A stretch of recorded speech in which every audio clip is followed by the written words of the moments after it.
Hello, and once again, we are live with the Modern Mystery School UK EU podcast and YouTube channel. And today we are joined by the lovely Dr. Jackie. How are you?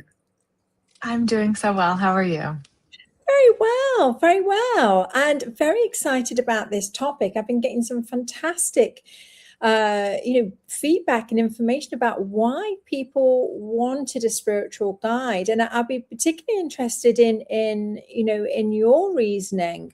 You're out there and you're helping people through different methods and such like, and also, a practitioner in the Modern Mystery School. And I wondered why you particularly wanted to have a spiritual guide, or did you even know that you wanted a spiritual guide? I think I did and didn't know that I wanted a spiritual guide. I was already kind of on my spiritual journey in parallel to my scientific journey when I found my spiritual guide. And there was just something when I met her that I knew, like, there's something different about this lady. And whatever it is, I should follow that kind of feeling. And I did. And then I found that kind of once I started my spiritual journey with a guide, I started to make progress and make changes in my life a lot more quickly than I had in my spiritual journey before having a guide. Yeah, it was almost like the guide knew the path and could show me the way.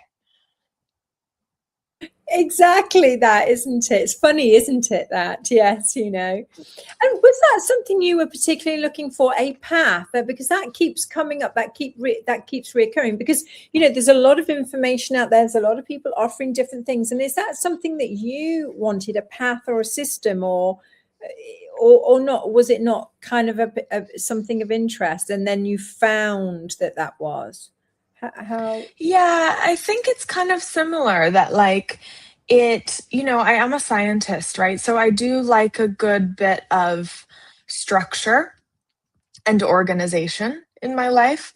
But I didn't really know that that was an option in the spiritual world. I think that I was kind of consuming content from the new age, human design, astrology, crystals, energy work, all sorts of different things that were sort of like of fleeting interest to me. And I think the only thing that had sort of more lasting impact or interest in my life was yoga, which I think has more of a structure, kind of, than a lot of other things, particularly like the more Eastern based yoga practices like Ashtanga, which is what I was doing.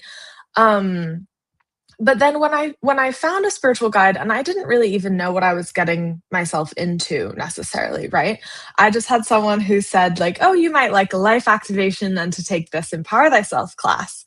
Um, which I mean, I think I took the risk because the risk, at the time it was a perceived risk because it was, a good chunk of money. And kind of at that time I was quite young. And the only thing I'd ever spent that much money on before was like a laptop.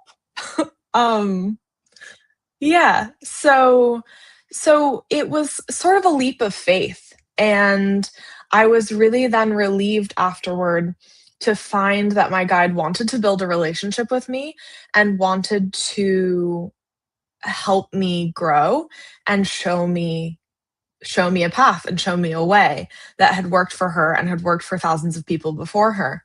Um, and so I'm grateful now that I had it, even though it wasn't necessarily what I was looking for at the time. Yeah, and I really like that building the relationship, because with having that spiritual guide, it is a relationship. It's we've been discussing this, and it's the spiritual guide isn't telling you what to do. It's not that kind of relationship. It's that connection that you have to help you see your full potential. And that part I absolutely love. So I'm interested, though, coming from the sciencey background, there might be people out there that might be thinking, well, surely, what could a spiritual path or a spiritual guide help me to achieve in my practical life? Is there something that you could share along those lines? Yeah, I kind of feel like I'm always kind of waxing poetic about this. Like, magic and spirituality has to be a practical skill. And if it's not, I wouldn't use it. And I wouldn't recommend that anyone else use it either. Like, if it's not making you more efficient, effective, impactful, and satisfied in your normal life, it's kind of not worth doing. We are living on Earth, and part of living on Earth is needing to like exist and do things on Earth. So I think anything worth its salt is going to be moving you toward making your life better in some way. And I quite like working with leaders and people who are already impactful in the world, because I was someone who, maybe had success, had education, had sort of prestige and, whatever, clout. And I find that being on a spiritual path makes me more effective at the things I do, not less. And, for a long time, I sort of felt like, oh, maybe I should hide this like spiritual side of me because it's not always accepted to people, at least at the outset in the world. If you have a corporate background or a business background, people are not necessarily always excited when they hear that you're spiritual, right? Which is fine. They can think that. But I came to a point where I thought, you know what? Actually, this is what makes me so good at what I do in the world. And that's something to celebrate. So I may as well celebrate it and then maybe can sort of lead the way for other people who want to do the same thing. And I know you found similar things in your life, I think. Yeah. Absolutely. I mean, it's crazy, in the business world. Well, back when I was first in business, which was a long time ago, people were reading The Power of the Mind and how to manifest with in your business and all this kind of stuff. But literally, the origins of that are spiritual and come from a path in how to master this density level. So, we were getting a small chunk of it in those power books. I don't know what they're called, but, Power of the Mind books or whatever. Yeah. It was missing like the huge chunk of it, which was the spiritual aspect, which is fine. I mean, it's still really powerful. But then I realized, oh, hang on a minute, goes much deeper. So when I found my guide, I was like, yes, okay, I know that this is something to it. So that was really cool. But here's the thing, there's a lot of information out there for others how does what do we look for in a spiritual guide, or what would you advise to look for in a spiritual guide, or what did you look for in a spiritual guide? I'm not sure I can really say necessarily what I was looking for at the time because I didn't know I was looking. But to anyone who's looking for a spiritual guide now, I would recommend a few really important things. One is that they're ultimately helping you find the answers yourself. And they may well see a lot of insightful stuff about you that you don't see, or maybe do see but don't particularly want to see, which is great. That's a good thing. I think in some ways, someone who can see your blind spots is really great to have as a guide and a mentor. Maybe someone who's done or been places that you would like to be, or achieve is something I would recommend. And then also, someone who's not going to give you all the answers and someone who doesn't think that they know better than you do about your own life. I would recommend that you find someone who kind of, when you want it least, sends you back to yourself to find an answer. And I'm not a spiritual guide yet at this current stage, but I do work with clients, and I think it's not always someone who's going to tell you what you want to hear. you don't always want to be told what you want to hear, because that can be really comfortable, but the comfort zone isn't where we grow, right? So it's kind of nice when you call your spiritual guide and they tell you like, oh, I think you should go and use your tools from sacred geometry or from Empower Thyself, or maybe, you know, that sanctuary meditation thing you tried out, I think that might be a really good tool to find the answers that you're looking for.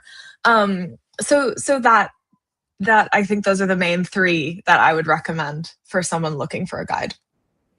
Yeah, I 100% agree. I love that, because, you know, that true lineage power is right there within us. And, you know, we learn all of those tools along the way, along this spiritual path with our guide, you know, pointing them out. And then the guide simply reminds us, you know how to get this answer. You have the tools, you have this, off you go, you know. I love it.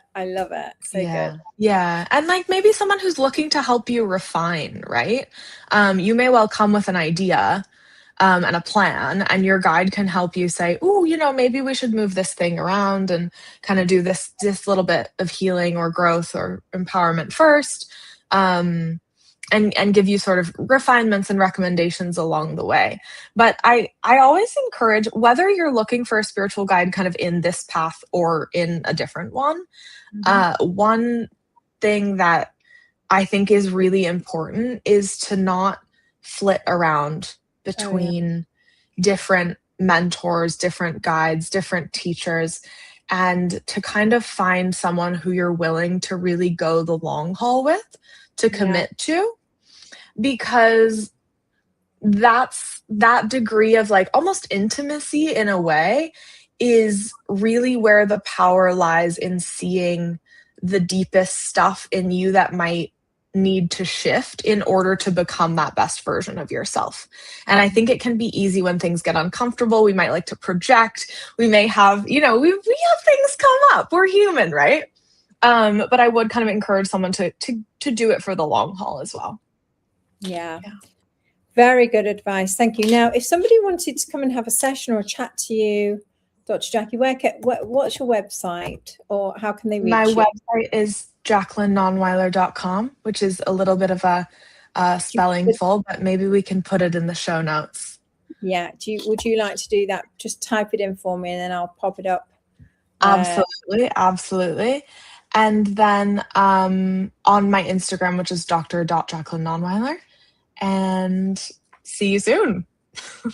Yeah, for sure. Thank you so much. It's always lovely to chat to you. Thank you so much for the opportunity. Yeah, my pleasure. Take care. Oh, here we go. I just want to put it, I want to make sure we've got it here, because sometimes, you know, visual learners out there, visual learners. Yeah, and I don't have the easiest name to spell, it turns out. So let's do that. And then, you know. Oh my God, how'd you do that? That's amazing. Magic. We are living in the future, aren't we?